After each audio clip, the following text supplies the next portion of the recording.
When you teach a child a piece of information, they may or may not retain that information. When we show them that information, there's a higher rate of retention. But when you allow a child to experience that information and to see it firsthand, there is a much bigger chance that your child is going to retain that information and be able to use it in the future. So today I'm going to share with you guys about field trips, some great ideas that you can use for field trips in your homeschool that will make that kind of lasting impact, that will help shed light on maybe potential future careers that your child might want to pursue, and so much more. Plus, stick around because I have some huge news, some really exciting news here at Life in the Mundane that I want to share with you guys. So be sure to stick around so you don't miss that. Let's get started. Hi, my name is Katie and welcome to Life in the Mundane. I am a second generation homeschool mom of 6 beautiful kiddos, and on this channel we talk all things resources.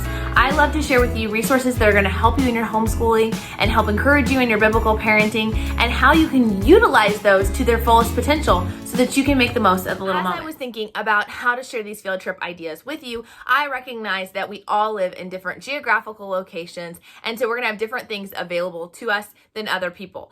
But I was able to come up with 5 specific categories that everyone should have access to in some way, shape, or form in your community. I'm going to be sharing specific examples of places that we have gone or pursued, and some of those may be available in your area as well. But if you look at these 5 basic categories, you will realize that you have everything you need to plan the perfect field trip for you. One that'll be fun, educational, and most importantly, will be affordable. These are all outside of the box ideas that are not going to plug you into those places where you have to spend a fortune just to get admission into said activity or event. If you check down in the description below, you'll see that I have actually linked up a free printable that is available to you guys so that you can have those 5 categories written down, along with some questions to help you think through what are some things in my local area that might fit into those categories. Be sure to go print that out, come back and rewatch this video, and you can write down the ideas that stand out to you, and that way you'll have a perfect workable plan for your upcoming homeschool year.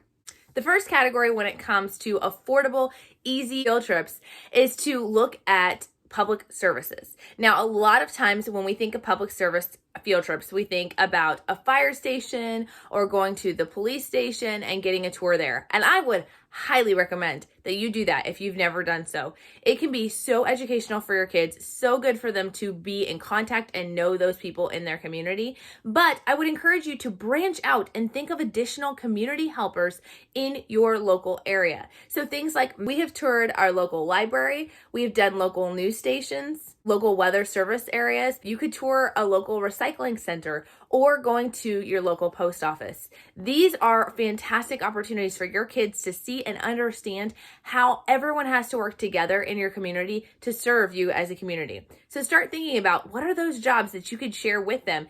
The second category is small businesses. Now, you see, when I say one of our favorite things to do is to go see small businesses, I want to clarify that a little bit.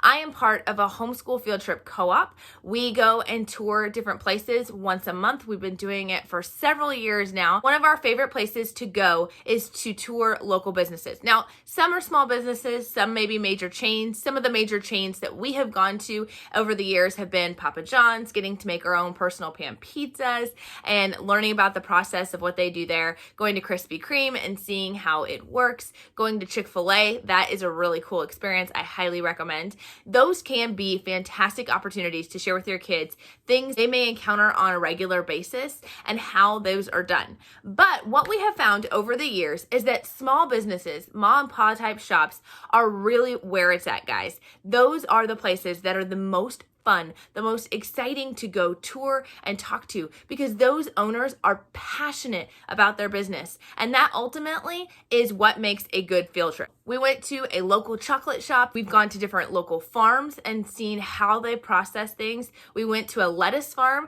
and watched how the greenhouse and how that all worked. And that was really fun. Checking out a local cotton gin, seeing how the cotton is harvested, how it is processed, how it is packaged, and how it is sent out. And we've done local ice cream shops, local bagel shops that make their own bagels in-house, and so much more. The thing is just to think about, where do you normally go? What are those businesses you drive by each and every day, or maybe that you regularly shop at? just ask them if they would be willing to do a field trip for you and your family. It really doesn't take a lot. I will say that a lot of these small businesses will not have field trip programs already in place. And so a lot of them were very willing to share with us what they do, but they were like, what else did you want? Or like, what are you looking for? And what we always told them is we wanted 3 things. We wanted them to share with us what they did, how they do it, and most importantly, why they do it. Having those small business owners share that information with their kids has really ignited a passion in our children to support small business, and it's given a lot of them different ideas on what they may want to do someday when they get older. The third category is to check out historical landmarks or natural landmarks in your area.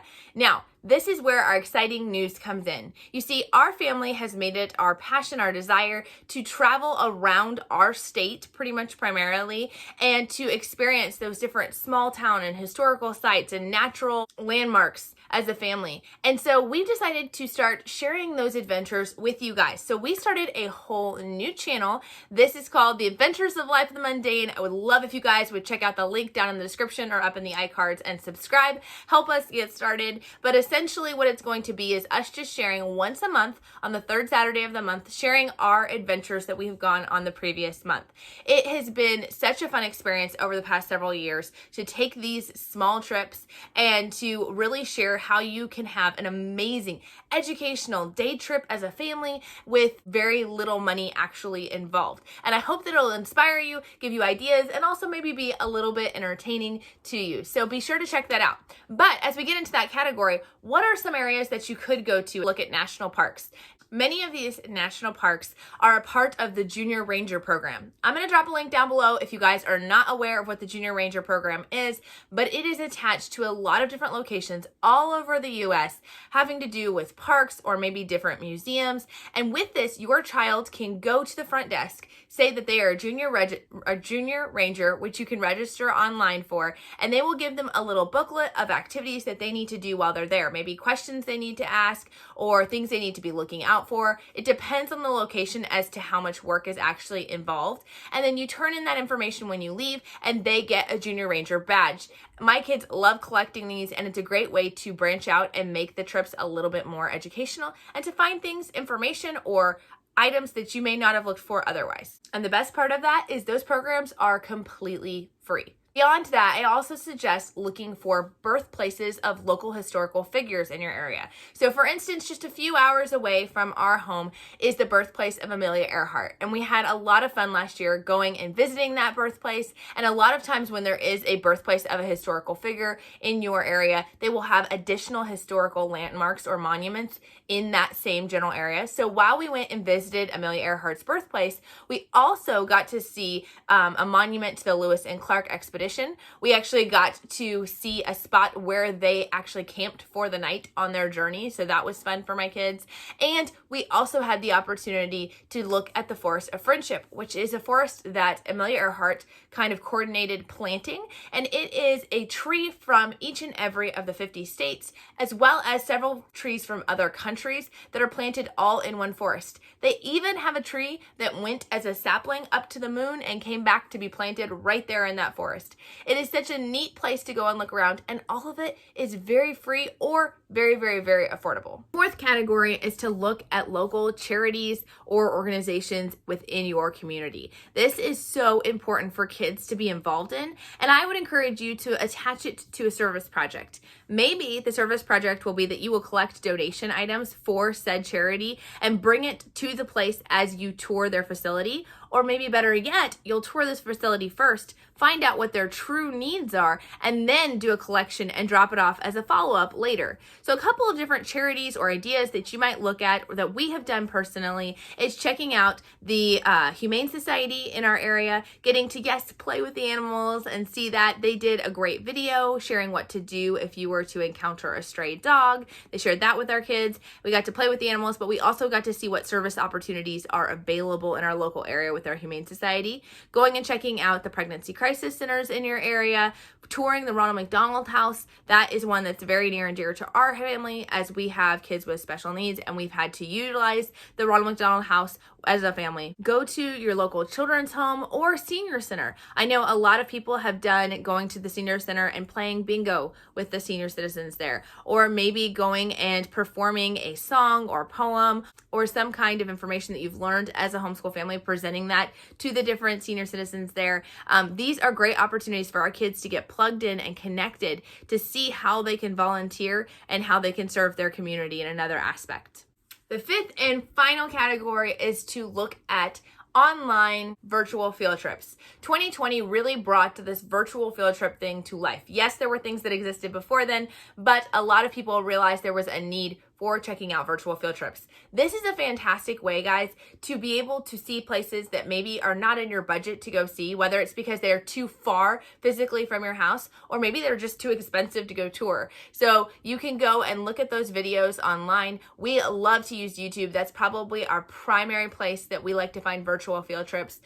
You can just type in whatever location you're looking for, virtual field trip of the Statue of Liberty, of the White House, so on and so forth. And you can find amazing vloggers that are sharing their experiences and sharing those with you guys. But there are also a few other websites that are dedicated to virtual field trips. I will link several down below, and I would love for you guys to drop comments down below of some of your favorite virtual field trips right now. So again, I will drop links down below to a few of our favorites for ideas and resources, but don't underestimate just Googling whatever item you're wanting to learn more about, virtual field trip. And don't just think about the US. Because virtual field trips open up the entire world, if you're learning about a certain history or looking at a specific location, don't be afraid to search that as well. So I hope that's been helpful. Be sure to check out the free printables so you guys can start making your field trip plans for next year.